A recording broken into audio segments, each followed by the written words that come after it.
Shalom, salam sejahtera bagi kita semua. Assalamualaikum, Om Swastiastu, Namo Buddhaya, salam kebajikan.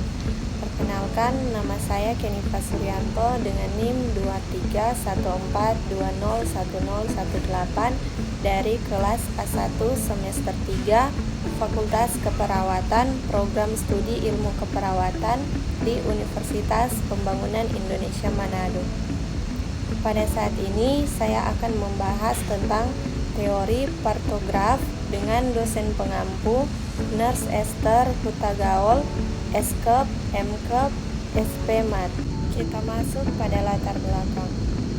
Partograf alat yang diperkenalkan WHO pada tahun 1970 berperan penting dalam memantau persalinan, mencegah komplikasi, dan mendeteksi masalah secara dini.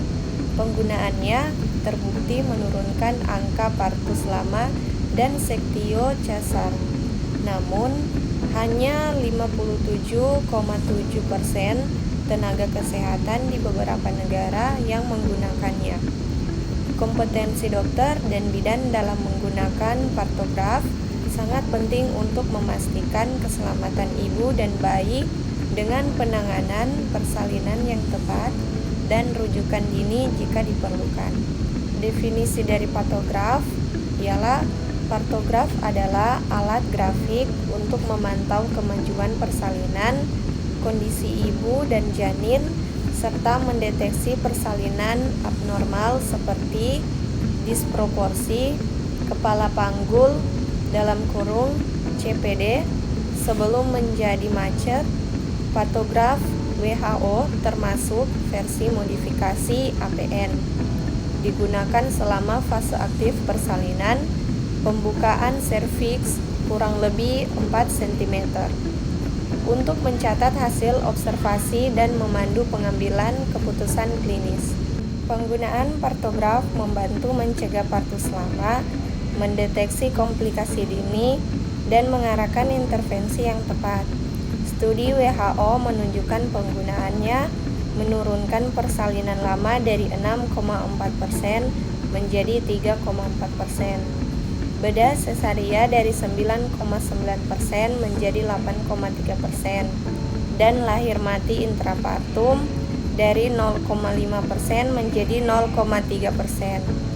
Partograf tidak digunakan pada kondisi persalinan yang tidak mungkin berlangsung normal, seperti plasenta previa atau letak nintang.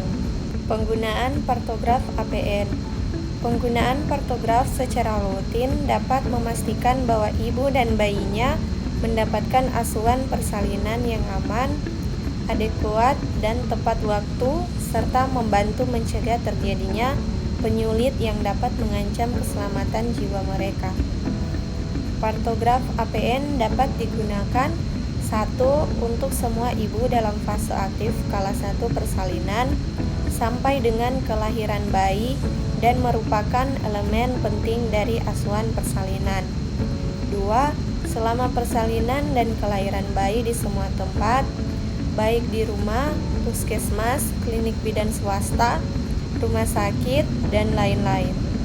3. Secara rutin oleh semua penolong persalinan yang memberikan asuhan persalinan kepada ibu dan proses kelahiran bayinya, spesialis obstetri dan ginekologi bidan, dokter umum, PPDS, OKBIN, dan mahasiswa kedokteran. Cara pengisian partograf APN. Menurut WHO tahun 2000 dan Depkes tahun 2004, cara pengisian partograf modifikasi WHO atau yang dikenal dengan partograf APN meliputi halaman depan partograf. Informasi tentang ibu. A. Identitas pasien.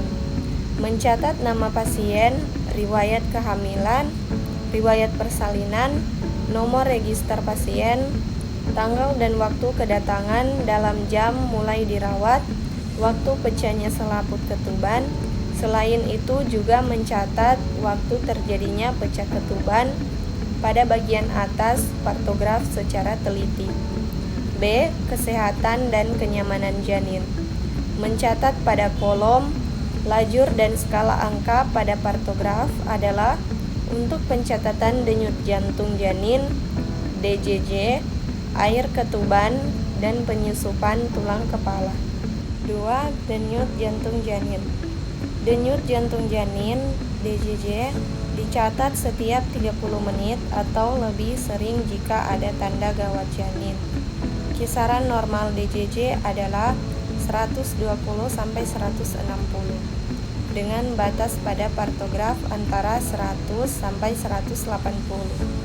Nilai DJJ ditandai dengan titik, dihubungkan dengan garis tidak terputus, dan tindakan dicatat di sisi partograf. Penolong harus waspada jika DJJ di bawah 120 atau di atas 160. 3. Molase, penyusupan tulang kepala janin. Nilai air ketuban saat pemeriksaan dalam dan catat temuan di bawah lajur DJJ menggunakan lambang U. Ketuban utuh, J. Air ketuban jernih, M. Air ketuban bercampur mekonium, D. Air ketuban bercampur darah, K. Tidak ada air ketuban atau kering. Mekonium dalam air ketuban tidak selalu menunjukkan gawat janin, tetapi jika ditemukan, pantau DJJ secara seksama. Jika mekonium kental, segera rujuk ibu ke fasilitas dengan layanan kegawat daruratan, obstetrik, dan neonatal. C. Kemajuan persalinan. Lajur kedua partograf mencatat kemajuan persalinan meliputi 1. Pembukaan serviks. Dicatat setiap 4 jam atau lebih sering jika ada tanda penyulit. Digunakan simbol X untuk mencatat pembukaan serviks sesuai garis waktu pada garis waspada. Hubungkan simbol X dengan garis tidak terputus untuk menunjukkan progres dilatasi. Setiap kotak di kolom ini mempresentasikan peningkatan 1 cm dilatasi serviks. 2. Penurunan kepala atau presentasi janin. Dicatat setiap 4 jam atau lebih sering jika ada tanda penyulit. Penurunan diukur secara palpasi bimanual dan dinilai berdasarkan skala 5/5. Belum memasuki simfisis pubis. Hingga 0/5. Tidak teraba di atas simfisis pubis. Catat hasil dengan tanda O pada garis waktu sesuai skala penurunan, lalu hubungkan tanda O dengan garis terputus untuk menunjukkan progres. Penurunan biasanya mengikuti pembukaan serviks, namun terkadang baru terjadi setelah pembukaan 7 cm. 3. Garis waspada dan garis bertindak. Garis waspada dimulai saat pembukaan serviks 4 cm dengan laju pembukaan 1 cm per jam. Jika pembukaan melambat, bergeser ke kanan garis waspada. Pertimbangkan intervensi seperti amniotomi, oksitosin, atau rujukan. Garis bertindak berada 4 jalur di kanan garis waspada. Jika pembukaan melewati garis bertindak, tindakan segera untuk menyelesaikan persalinan harus dilakukan. D. Pencatatan waktu pada partograf meliputi 1. Waktu mulai fase aktif persalinan. 2. Dicatat di kotak bawah lajur pembukaan serviks dan penurunan dengan setiap kotak mewakili 1 jam. 3. Waktu aktual pemeriksaan. 4.